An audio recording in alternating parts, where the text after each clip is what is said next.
Assalamualaikum warahmatullahi wabarakatuh. Mohon izin Ibu Cindy. Perkenalkan, nama saya Acakwan Falvarevriano dari kelas AK502 NIM 24030112188 ingin mempresentasikan hasil kerja saya yaitu melakukan review resume jurnal. Izin share screen.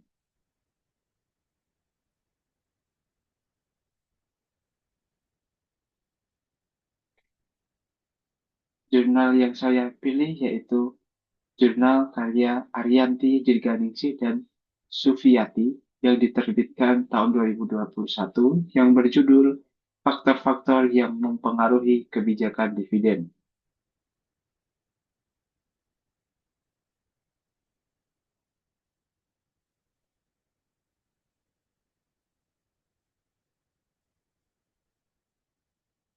Oke, sebagai pendahuluan, seperti yang kita ketahui, kebijakan dividen dalam manajemen keuangan. Kebijakan dividen adalah keputusan perusahaan dalam menentukan apakah laba yang diperoleh akan dibagikan kepada pemegang saham atau ditahan untuk pembiayaan internal. Keputusan ini menjadi bagian penting dalam manajemen keuangan karena berkaitan langsung dengan keseimbangan antara kepentingan investor dan kebutuhan pertumbuhan perusahaan. Investor umumnya mengharapkan dividen sebagai bentuk pengembalian atas investasi yang dilakukan. Selain dari capital gain, investor juga menginginkan dividen. Di sisi lain, perusahaan membutuhkan dana internal dalam bentuk laba ditahan untuk melakukan ekspansi investasi maupun menjaga stabilitas keuangan. Oleh karena itu, kebijakan dividen menjadi keputusan strategis yang mempengaruhi nilai perusahaan dan persepsi pasar terhadap suatu perusahaan.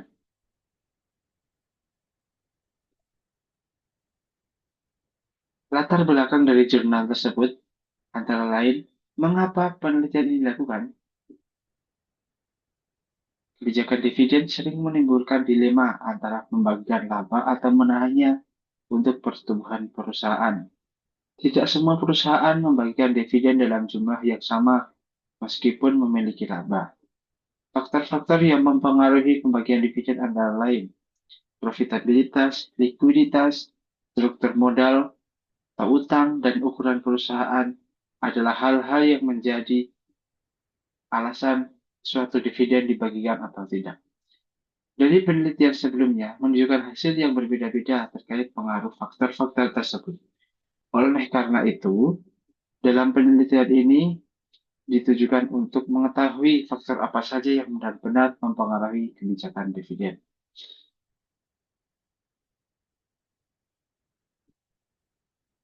Perumusan masalah dalam penelitian Perumusan masalah dan tujuan dalam penelitian ini yaitu untuk rumusan masalah.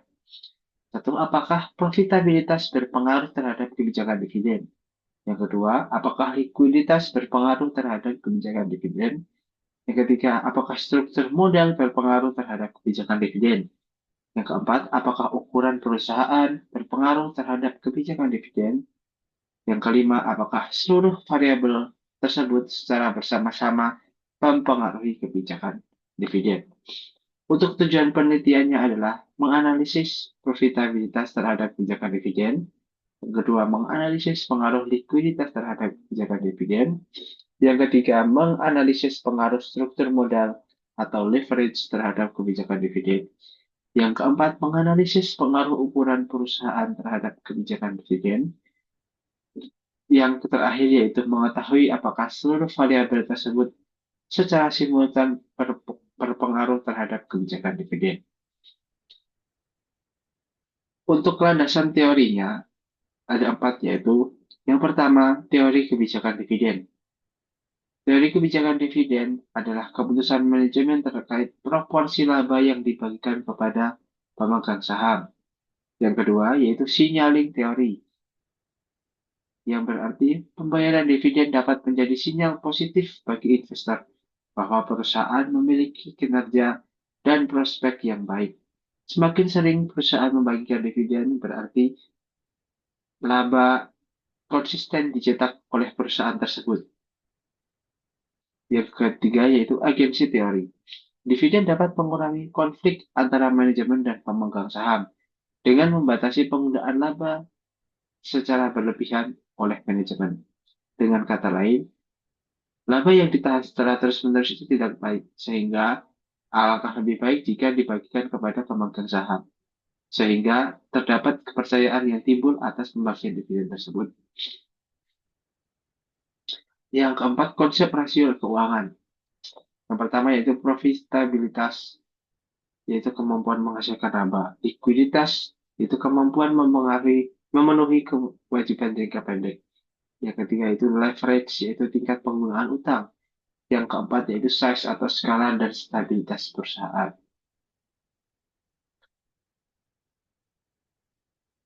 Variabel yang ada dalam penelitian. Yang pertama yaitu variabel dependent. Variabel dependentnya ada satu, yaitu kebijakan dividen.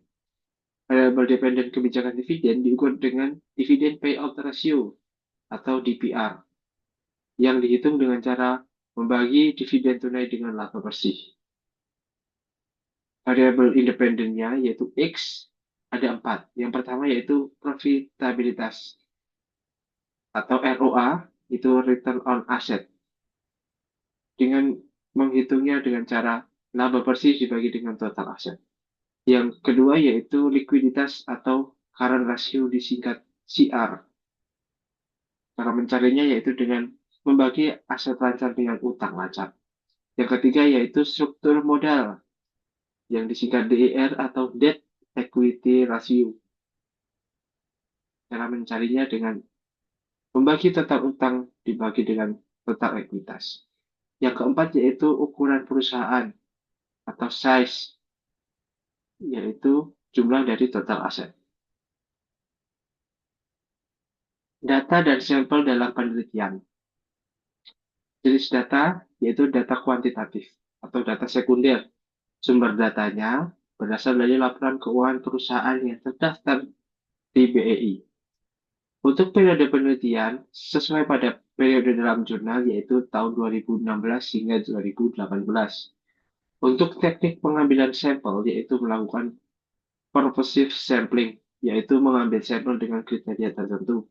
Kriteria sampelnya antara lain, satu, perusahaan yang menerbitkan laporan keuangan secara konsisten. Yang kedua, menerbitkan laporan keuangan lengkap. Yang keempat, membagikan dividen tunai. Yang selanjutnya yaitu memiliki data lengkap terkait variabel penelitian. Tujuan penggunaan data ini adalah untuk memperoleh hasil penelitian yang objektif dan dapat diuji secara statistik. Untuk metode penelitian menggunakan pendekatan kuantitatif. Jenis penelitian yaitu penelitian asosiatif, yaitu menguji hubungan antar variabel. Untuk teknik analisa datanya, penggunaan analisis regresi linear berganda digunakan untuk mengetahui pengaruh beberapa variabel independen terhadap suatu variabel dependen. Untuk uji statistik yang dilakukan yaitu ada 4, yaitu uji asumsi klasik, uji T, uji F, dan koefisien determinasi atau R2. Tujuan analisis ini adalah mengetahui seberapa besar pengaruh masing-masing variabel terhadap kebijakan dividen. Untuk model persamaan regresinya, yaitu DPR atau dividen per ratio-nya, yaitu alfa ditambah beta 1 ROA ditambah beta 2 CR ditambah beta 3 DER ditambah beta 4 size dan ditambah E atau error. Model ini digunakan untuk menguji seberapa besar pengaruh masing-masing variabel terhadap kebijakan dividen. Untuk hasil penelitian, uji simultan atau hasil uji F, didapatkan hasil pengujian menunjukkan bahwa variabel profitabilitas, likuiditas, struktur modal, dan ukuran perusahaan secara bersama-sama berpengaruh terhadap kebijakan dividen. Nilai signifikansi uji F menunjukkan bahwa model regresi layak digunakan atau model fit.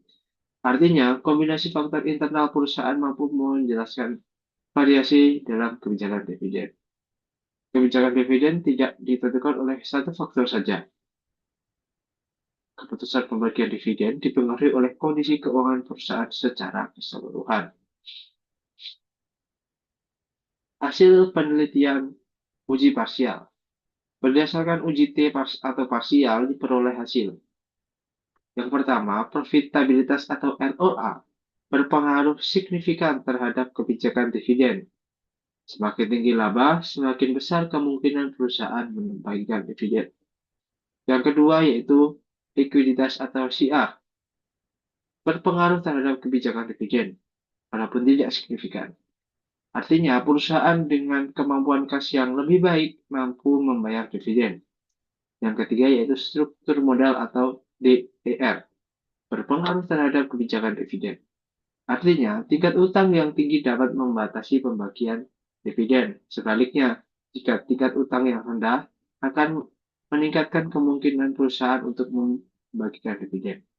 Yang keempat, yaitu ukuran perusahaan atau size berpengaruh terhadap kebijakan dividen. Semakin besar perusahaan, cenderung lebih stabil dalam membayarkan dividen. Selanjutnya yaitu analisis interpretasi hasil. Interpretasi hasil penelitian. Yang pertama, perusahaan dengan profitabilitas tinggi memiliki kemampuan finansial lebih besar untuk membagikan dividen. Yang kedua, perusahaan dengan likuiditas baik memiliki arus kas yang cukup untuk membayar dividen tanpa mengganggu operasional. Yang ketiga, perusahaan dengan utang tinggi cenderung menahan laba untuk memenuhi kewajiban keuangan. Yang keempat, perusahaan berukuran besar umumnya memiliki akses pendanaan yang lebih luas dan stabilitas keuangan yang lebih baik. Secara implikasi teoritis, mendukung signaling teori, di mana dividen menjadi sinyal kerja yang baik bagi suatu perusahaan. Semakin sering perusahaan membagikan dividen, maka semakin baik kinerja yang dilakukan. Yang kedua, mendukung agensi teori bahwa dividen dapat mengurangi konflik kepentingan antara manajemen dan pemegang saham. Kesimpulan dari penelitian tersebut. Yang pertama, kebijakan dividen dipengaruhi oleh faktor-faktor keuangan internal perusahaan sendiri. Yang kedua, secara simultan, profitabilitas, likuiditas, struktur modal, dan ukuran perusahaan berpengaruh terhadap kebijakan dividen. Kesimpulan secara parsial yaitu profitabilitas berpengaruh signifikan terhadap kebijakan dividen. Yang kedua, likuiditas mempengaruhi kemampuan perusahaan membayar dividen. Sementara itu, struktur modal dapat membatasi pembagian dividen.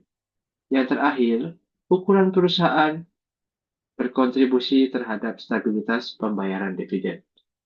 Pada intinya, kebijakan dividen tidak hanya ditentukan oleh laba, tetapi juga oleh kondisi keuangan perusahaan secara menyeluruh.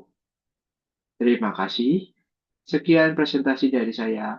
Apabila banyak kesalahan dalam penyebutan ataupun dalam materi, saya meminta maaf yang sebesar-besarnya. Demikian, wassalamualaikum warahmatullahi wabarakatuh.